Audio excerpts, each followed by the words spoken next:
Ер нь боловч гэдэг бүтээгдэхүүн яг ерөнхий сайн түүхийд ашиглаад тэгээд яг хүндээ зориулсан зөв бүтээгдэхүүн хийвэл тийм хямд байх бас боломжгүй байна. Сайн байцгаана үзэгчдээ, баялаг бүтээгч Антропиано нэвтрүүлгийн энэ удаагийн зочноор хөл дэвтэйхэн чигийг шингээдэг эрүүл мэндэд ашиг тустай үндэсний үйлдвэрлэл эко оловчийг онцолж байна. Дотооддоо үйлдвэрлэлийг л болчмаар байна шүү дээ. Тэгж л одоо яаж байгаа шүү дээ. Хүсэж байгаа. Наа мөнх жаргал гэдэг. Миний үндсэн мэргэжил бол гутал арьсан эдлийн зохион бүтээгч мэргэжилтэй. 19 оны 5 сард би яг хуучин ажилласаа гараад тэгээд яг энийгээ хийгээл тэгэл гэртэл яг хийж эхэлсэн л дээ. Тэгэл мараг нэг сар орчим хийсэн юм аа. Тэгээ сар орчим хийгээд ирэхээр чи явандаа ингээд гэрт би бас байнга юм хийгээд байх бас болцоо бас хэцүү шүү дээ. Тэгэл жижигхэн баг энээс ч бүр жижиг нэг 2-2-ын харьцаатай нэг жижигхэн өрөөнд бас тэнд нэг хэдэн сар 4-5 сар бас тэгээд дараа нь энд ирсэн. Одоо манайх нийтдээ 4 хүн ажиллаж байгаа.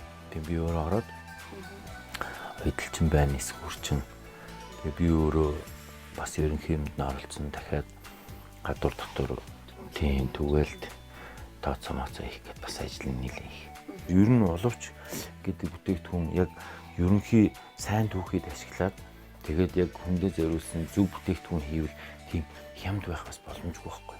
Тэгээд манайхан ч одоо нэг боловч гэхэл нөгөө нэг хямдхан 2-3 мянган төгрөгийн боловчаал тэрнийхээ л нөгөө нэг үнийн юугаар бодоод идэг. Гэтэл боловч нь өөрөө гутлыг хамгаална. Дээрээс нь хөлний доторх нь гутлын доторх эрүүл ахуйг бас хангаж идэг бүтээгдэхүүн учраас энэ өөрөө маш сайн материалыг хийдэг ёстой байхгүй. Манай үйлдвэрлэлийн одоо гол дамжлага бол энэ эсгүүрийн дамжлага байна. Тэгээ эсгүүрийг бол бид нэр ийм зориултын ийм захиалж хэлээд ийм хутгаар эсгдэг. Энийг бол одоо гараар юм уу одоо эсгэх тийм боломж бол байхгүй маш. Тэгэх юм бол маш цаг алдна. За одоо би одоо энэ чинь ингээ эсгүүр хийж үз.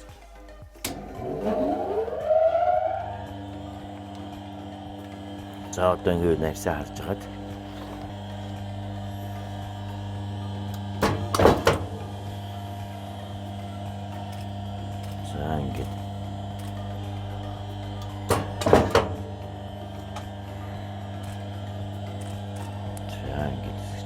одоо энэ ингээд нэг хос оловч.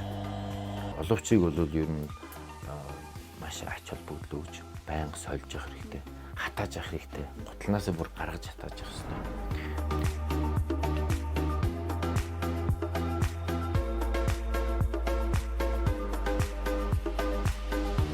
Ер нь хүний хөлнөөс бол байнга хөс гарч яддаг байхгүй. Тэгэхээр тэр чигийг бол шингээж авч явах цэвэр арьсан байх хэрэгтэй.